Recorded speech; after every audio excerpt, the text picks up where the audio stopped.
지금 이 시각 여러분이 주목할 만한 이슈 살펴보겠습니다.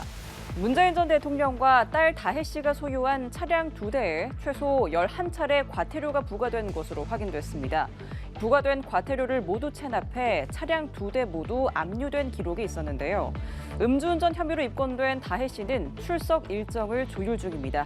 차승은 기자가 보도합니다. 문재인 전 대통령의 딸 다혜 씨는 경찰과 출석 일정을 조율 중인 것으로 전해졌습니다. 문 씨는 지난 5일 새벽 2시 50분쯤 서울 용산구 이태원의 한 도로에서 음주 사고를 낸 혐의로 경찰에 입건된 상태입니다. 사고 당시 문 씨의 혈중 알코올 농도는 0.149%의 만취 상태로 확인됐습니다.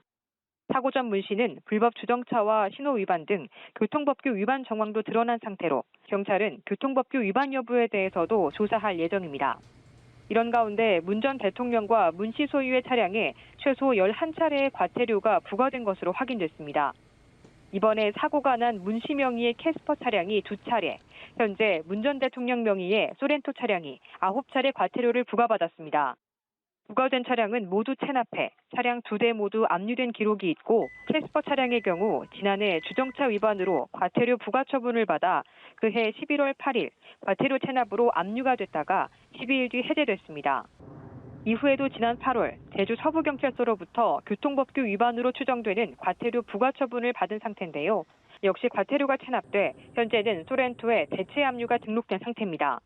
소렌토 차량의 경우 문 전 대통령 명의로 이전된 뒤 2016년 처음으로 주정차 위반으로 과태료가 부과됐고 체납으로 압류된 기록이 있습니다. 버스 전용차로 위반 등 교통법규 위반으로 추정되는 과태료 부과 처분 등 총 9차례 과태료가 부과된 것으로 확인됐습니다. 과태료 처분은 차량에 대해 부과하는 것이기 때문에 위반 당시 문 씨가 직접 운전했는지 여부는 확인되지 않았습니다. 다만 최소 4차례의 과태료 부과 처분은 차량이 문 씨 명의로 이전된 기간에 이루어졌습니다. 버스 전용차로 위반의 경우 차량 명의는 문 전 대통령으로 돼 있었지만 대통령 재임 중인 2017년 9월에 과태료 부과와 체납, 압류가 일어났습니다. 연합뉴스 TV 차승은입니다. 다혜 씨의 음주 사고가 음주운전에 대한 경각심을 제고시키는 계기가 되고 있는데요.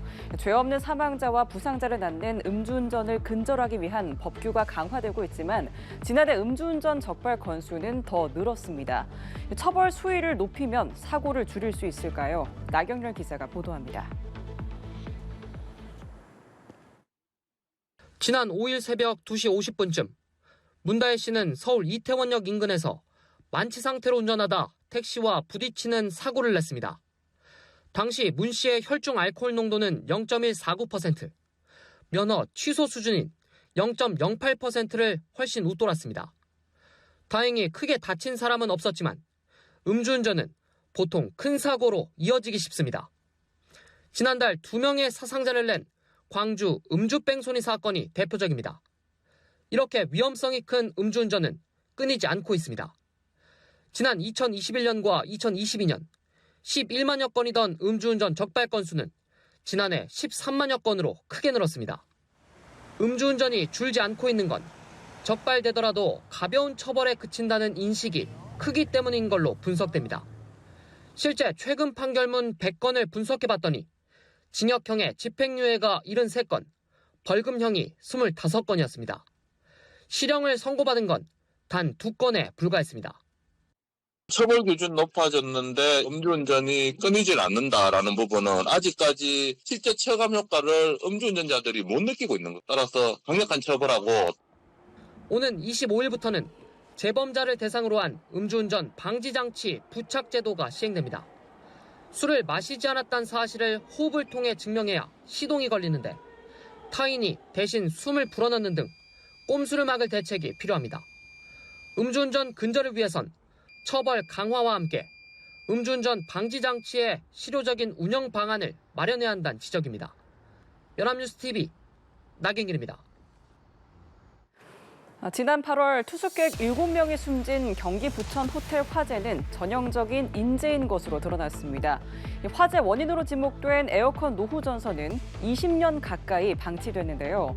소방시설과 피난기구에 대한 관리 소홀도 인명피해를 키운 원인으로 지목됐습니다. 한웅희 기자입니다. 7명이 숨지고 12명이 다친 부천 호텔 화재. 경찰은 부실한 에어컨 전선 시공을 화재의 원인으로 지목했습니다. 수사 결과 호텔 소유주 A씨는 2018년 객실 에어컨을 교체하면서 공사 난도와 영업 지장 등을 이유로 기존 노후 전선을 계속 사용하도록 지시했습니다. 해당 호텔이 준공된 2004년 10월부터 불이 난 올해 8월까지 20년 가까이 전선을 교체하지 않은 겁니다. 최근까지도 에어컨 수리기사가 전선에 문제가 있을 수 있음을 수차례 권고했지만 방치한 것으로 조사됐습니다. 불은 절연 테이프로만 허술하게 마감된 구리 전선이 부식되면서 시작됐습니다. 경찰 관계자는 육안으로만 봐도 전체 63개 중 15개 객실이 에어컨 전선의 결선 상태가 확연히 부실했다고 말했습니다.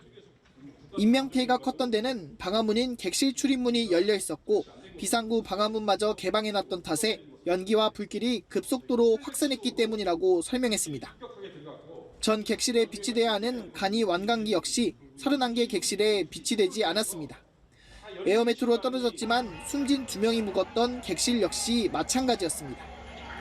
호텔 매니저가 임의로 화재 경보기를 껐다가 재작동시키는 과정에서 2분 24초 동안 투숙객 피난도 지연된 것으로 조사됐습니다.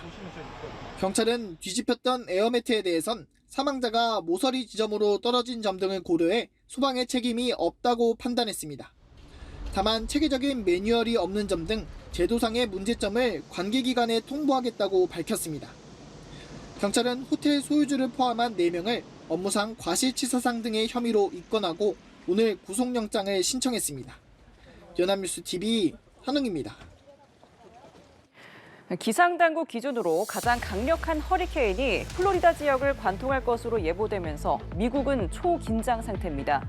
불과 열흘 전 허리케인으로 쑥대밭이 된 곳에 더 강한 허리케인이 들이닥친다는 소식에 주민들은 한숨을 내쉬고 있습니다. 워싱턴에서 송상호 특파원입니다. 최강의 허리케인 밀턴이 미국 남동부 플로리다주를 향해 빠르게 북상하고 있습니다.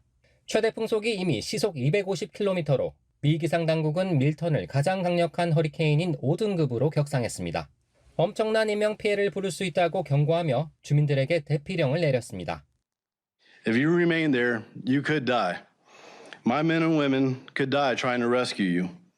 허리케인 밀턴은 현지 시간 화요일 오후 플로리다 서부 해안을 지나 수요일엔 플로리다 반도를 관통할 것으로 예보됐습니다. 해안 지역에는 강풍으로 인한 대형 해일과 함께 폭우로 인한 침수도 뒤따를 것으로 관측됐습니다. That creates a huge hazard if you have a major hurricane hit in that area this week. So we've marshaled state assets to be able to help with that mission. 플로리다와 조지아 등 미 남동부에는 불과 열흘 전 4등급 허리케인인 헐린이 강타하며 200명이 넘는 사망자와 수십조 원의 재산 피해가 났습니다. 엎친 데 덮친 격으로 더 큰 허리케인이 온다는 소식에 지역 주민들은 망연자실한 모습입니다. We're preparing the house to stay, but we'll make that decision last minute based on where the storm's really going. 바이든 대통령은 비상사태를 선포하며 모든 주민은 지역 공무원에게 귀를 기울이고 대비해 주기를 바란다고 당부했습니다. 워싱턴에서 연합뉴스 송상호입니다.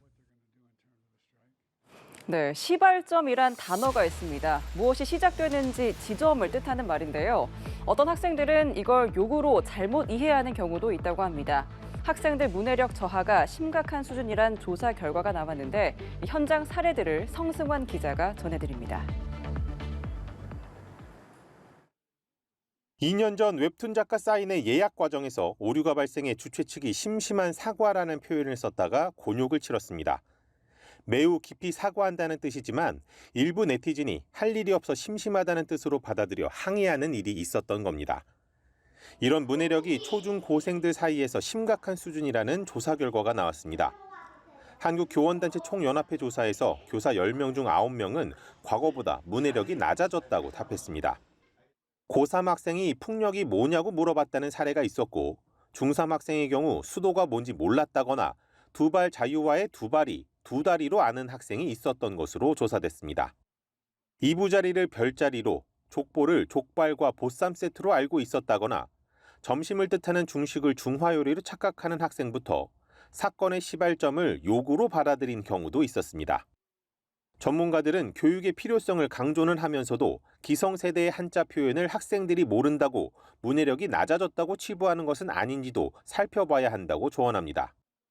세대별 언어 환경이 급격히 달라진 것도 고려해야 한다는 취지입니다.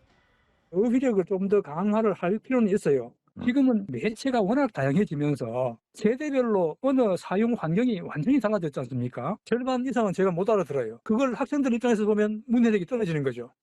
이 밖에도 IT 업계에서는 한글과 영어를 혼용하는 일명 판교 사투리가 논란거리로 등장하는 등 바른 언어 사용에 대한 아쉬운 목소리도 커지고 있어 대책 마련을 고심할 때라는 지적입니다. 연합뉴스 TV 성수환입니다.